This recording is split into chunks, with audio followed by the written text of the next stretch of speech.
ठीक है, सबसे पहला ये क्वेश्चन है, इसमें क्या है WL मतलब लिक्विड लिमिट हमको कितनी दी हुई है 60% है। WP कितना दिया हुआ है 20%। तो यहाँ से ये कैलकुलेटेड IP इससे कितना आया 40%। ठीक, अब इस फार्मूले से IP कितना आएगा, इस वाले फार्मूले से 0.73 WL माइनस 20 से, तो IP is equal to 0.73 WL minus 20 is equal to 0.73 into WL कितना है 60 माइनस 20, ये हो गया 40 और 0.73 में करेंगे तो ये आएगा 29 के लगभग। ठीक है, ये आ गया ए लाइन वाला IP। ठीक है, मतलब क्या है कि ये जो ए लाइन है ना, इस पे IP, इस पर्टिकुलर WL पे, इस वाले WL पे इस IP की वैल्यू क्या होगी, इस लाइन पे ये आ गया, और हमारे IP की वैल्यू रियल में कितनी है वो ये है। ठीक है, तो अब देखो इसमें देखते कैसे हैं इसमें देखते ऐसे हैं कि सबसे पहले तो देखेंगे हमारा WL क्या है 60 मतलब ये 20 35 50 50 से ज़्यादा मतलब यहाँ कहीं पे आएगा, यहाँ कहीं पे मान लीजिए यहाँ आ रहा है 60। ठीक है, WL अब 60 ये है हमारे पास। ठीक है, अब IP 29 है, 29 IP। अब अगर हम इस लाइन को आगे बढ़ाएं तो कितना आएगा देखते हैं। जैसे ये मैंने लाइन ऐसे आगे बढ़ाई तो यहाँ पर आया ये 29।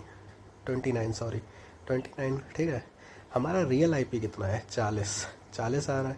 40 मतलब इसके ऊपर है, इस रीजन में है कहीं पे 40, मतलब IP हमारा जो 40 था, ये 29 तो हमारा इस लाइन से आ गया, लेकिन हमारा रियल में चाहे वो कितना है वो 40 है, वो यहाँ कहीं आ रहा है। ठीक है, तो हमारा मतलब कौन से रीजन में सॉइल लाई कर रही है CH रीजन में, तो इसका आंसर क्या हो गया, इसीलिए इसका आंसर क्या हो गया CH। ठीक है, सेम अब जैसे ये है based on plasticity chart liquid limit WL हमें कितना दिया हुआ है, WL दिया है 20, WP कितना दिया है 15, तो IP कितना हो गया, IP हो गया WL माइनस WP 5%। ठीक, पहली चीज़ 5%। अब IP हम ए लाइन से कैलकुलेट करें तो कितना हो गया 0.73, WL कितना है 20, और यहाँ पर भी 20 होता है, तो ये IP कैलकुलेटर से आ गया 0 इस ए लाइन फार्मूला से, सॉरी ए लाइन फार्मूला से ये कितना आ गया हमारा 0 आ गया। ठीक है, 0 आ गया। IP हमारा कितना है 5% है, लाई कहाँ पे कर रहा है, WL कितना है 20, मतलब एक लाइन हम ऐसे खींचेंगे। ठीक है, पहली चीज़ एक लाइन हमने ऐसे खींच दी WL की। अब लाई कितने पे कर रहा है IP यहाँ पे है ना WL। ठीक है, और हमारा WL कहाँ पे लाई कर रहा है, सॉरी हमारा IP कहाँ पे लाई कर रहा है, इसका तो IP 0 है, मतलब इससे ऊपर ही है, और हमारा IP कितना है 5, तो 7 और 4 के बीच में कर रहा है, मतलब CL/ML रीजन में हमारी सॉइल लाई कर रही है। तो इसको हम लोग कैसे डिनोट करेंगे CL/ML से। ठीक है, इसके बाद फिर से देखो ये आया WL कितना है वहाँ पे हमारे पास 20%, WP कितना है 14% प्लास्टिसिटी लिमिट। तो IP इस वाले फार्मूले से कितना आया WL माइनस WP से कितना आया 6%, पहली चीज़।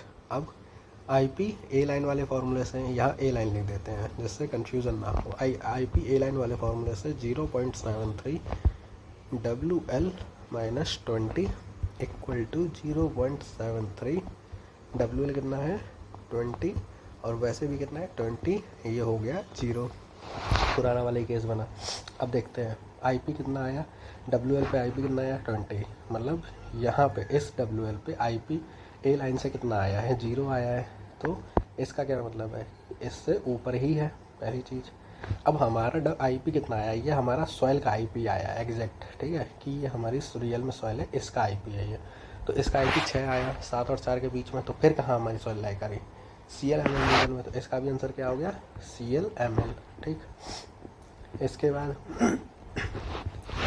यहाँ पे देखिए क्या है WL कितना है 60%, IP हमें यहाँ कितना दिया है, प्लास्टिसिटी इंडेक्स दिया हुआ है हमको यहाँ पे, IP कितना है 35%। ठीक है, तो ये तो आईपी हमें अपनी सॉइल का ही दे दिया। अब आई ए लाइन का कितना हुआ, आईपी ए लाइन 0.73 WL माइनस 20, 0.73 WL कितना है 60 माइनस 20, ये हो गया 40, और 40 का वो कितना हो जाएगा, 40 का 0.73 कितना हो जाएगा 29। ठीक है, अब देखिए WL हमको कितना दिया हुआ है 60, 60 मतलब 50 से इधर मान लीजिए यहाँ पे। अब हम एक लाइन पूरी सीधी ऐसे खींचते हैं। ठीक है, अब हमको आईपी कितना दिया हुआ है, आईपी दिया हुआ है 35%। हमारा ए लाइन का कितना आया है 29, वो जो 29 आया है ना, वो इस लाइन को यहीं जहाँ कट कर रहा है यहाँ पे आया है, ये है 29 आईपी यहाँ पर, ये वाला। ठीक है, सॉरी थोड़ा नीचे हो गया, 29 यहाँ पे। ठीक है, लेकिन इन रियलिटी हमारा कितना है, हमारी सॉइल का प्लास्टिसिटी इंडेक्स कितना है 35%, तो वो यहाँ पे तो 29 आ गया, 35% से ऊपर ही जाएगा, तो यहाँ पे आ गया हमारा आईपी 35। कौन से रीजन में लाई कर रही है हमारी सॉइल, CH रीजन में। इसका आंसर क्या हो गया CH। अब मान लेते हैं, चलिए ठीक है, ये तो ये हो गया। अब कंसीडर करते हैं